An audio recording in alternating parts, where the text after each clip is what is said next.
tadi sudah banyak menjelaskan tentang penyakit hepatitis ya. Jadi kenapa tadi tanggal 28 Juli diperingati sudah dijelaskan juga. Ternyata menghargai seorang penemu yang menemukan obatnya ya Bu Dokter ya. Menemukan virusnya dan vaksinnya. Virusnya ya. Iya.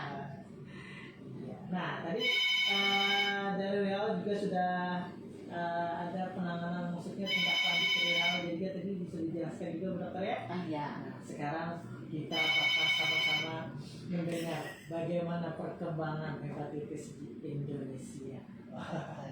Dipersilahkan Bu Dokter. Oke. Dalam rangka menanggapi seruan WHO yang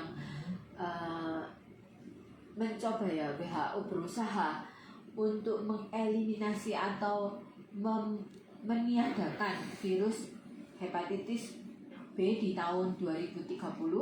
Indonesia juga melakukan beberapa upaya antara lain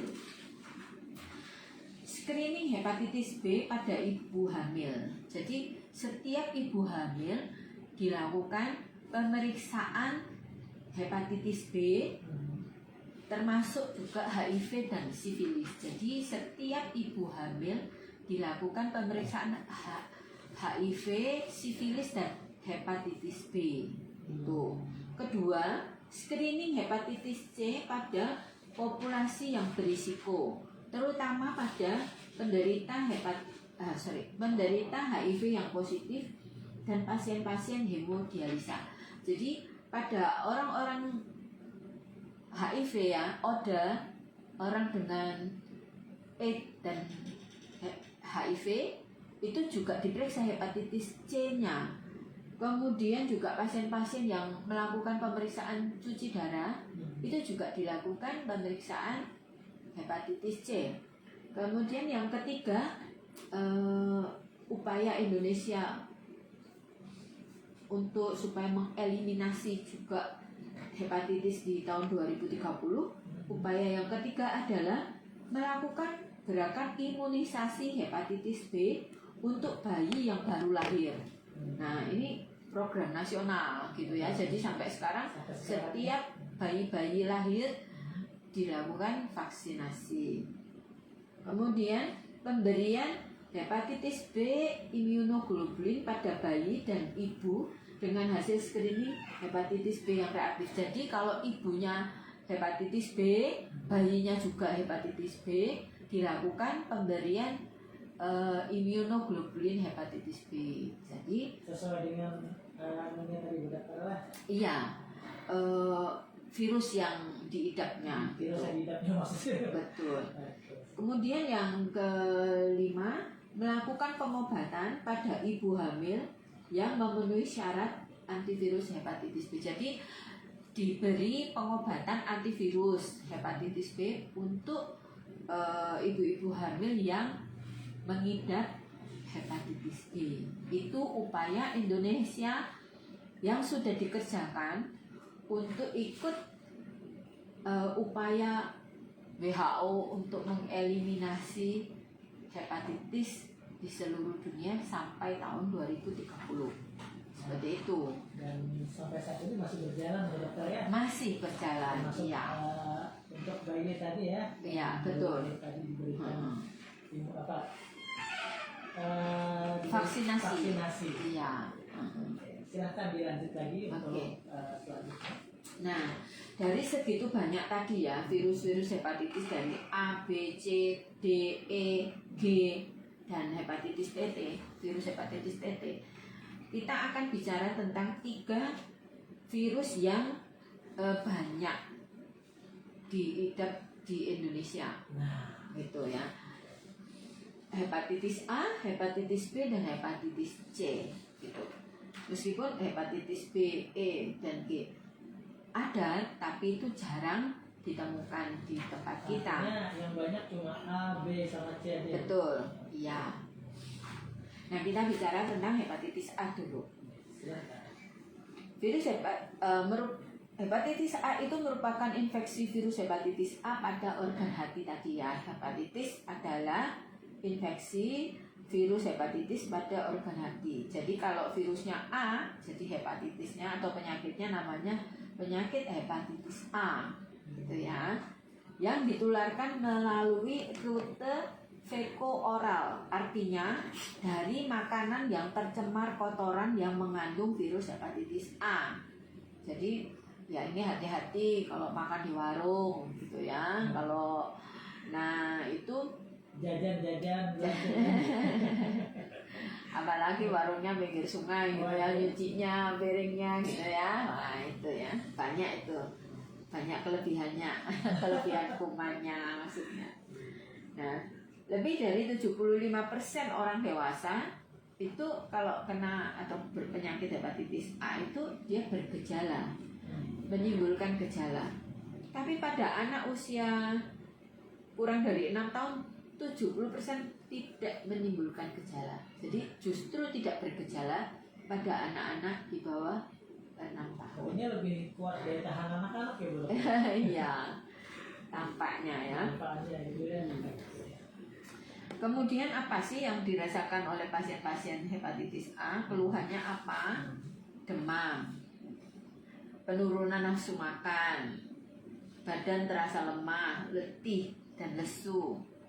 Kemudian warna urinnya seperti teh. Teh kita biasa minum tuh. Nah, warnanya seperti itu. Mata dan kulit menjadi kuning. Nah, apa ya biasanya kalau orang Indonesia, orang-orang di sini tuh biasanya disebut apa ya kalau kuning gitu penyakit ya? kuning, penyakit kuning ya. Penyakit kuning. Penyakit kuning ya kalau Iya. biasanya tuh. Terus kemudian juga nyeri otot dan sendi, mual muntah, tinja putih seperti dempul. Nah itu sebenarnya keluhan ini juga nantinya akan sama juga dikeluhkan pada pasien-pasien yang hepatitis B dan hepatitis C. Mirip-mirip keluhannya, hampir sama gitu. Kemudian pengobatan yang dilakukan adalah tidak ada pengobatan spesifik untuk hepatitis A yang seperti misalnya obat antibiotiknya tidak ada, ya. Tujuan pengobatannya adalah memberikan asupan makanan dan cairan yang cukup untuk memperbaiki daya tahan tubuh, gitu. Artinya dijaga daya tahan tubuhnya, Iya. dokter ya.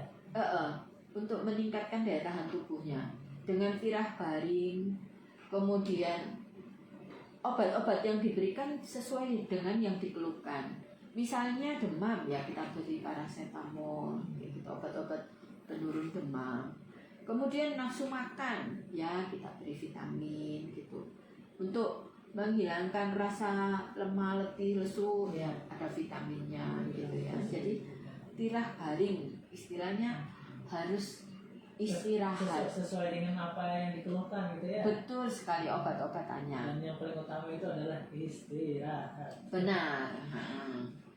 Itu. Kemudian perlu juga sebenarnya untuk mengedukasi masyarakat tentang sanitasi yang baik. Jadi kalau mungkin sekarang sudah jarang ditemukan jamban-jamban di pinggir sungai gitu ya, mungkin sudah kalau di kota hampir tidak kelihatan, tetapi kalau di desa masih ada gitu ya. Nah itu juga harus dipindah jambannya dari pinggir sungai harus ke dalam rumah gitu ya, dengan jamban yang lebih sehat lagi ya. Kemudian juga kebersihan pribadi. Nah misalnya ya nggak lagi mandi di sungai. Kalau pengen mandi di sungai ya harus bilas lagi di kamar mandi dengan air yang bersih gitu. Kemudian mencegah penularan. Jadi ya janganlah makan makanan yang kalau kita lihat misalnya cuci piringnya di sungai, gitu. Cuci gelas di sungai, gitu. Nah, sebaiknya dihindari untuk makan-makan di tempat-tempat yang seperti itu. Nah, tapi mungkin kalau di kota besar sudah banyak ada PDAM yang orang nggak mungkin lagi mencuci di sungai gitu ya. Nah, sudah cukup bersih gitu. Cukup. Iya. Dimudahkan sekarang. Iya, betul. Sungai lagi. Kemudian juga pemberian vaksin hepatitis A. Nanti kita akan lanjut ya Bu Dokter ya. Oke, ya. Yang kemana-mana sahabat dimanapun berada, cukup panjang dan lebar dari penjelasan Bu Dokter kita. Jadi pada intinya mudah-mudahan kita bisa menjaga lagi kebersihan ya. Betul. Jangan kata Bu Dokter sembarangan makan makanan belanja di warung atau apa, tidak menyalahkan Ibu Dokter ya. Iya. Nah, ini kan cuma supaya kita menghindari dari HIV dan kanker. Tetap di RSPD Kapuas 91,4 FM. Jangan kemana-mana, nanti kita lanjut untuk paparan atau penjelasan dari Bu Dokter apa yang bisa dilakukan bagi yang terkena hepatitis A tadi ya Bu Dokter ya. Iya. Silakan. Nah, jangan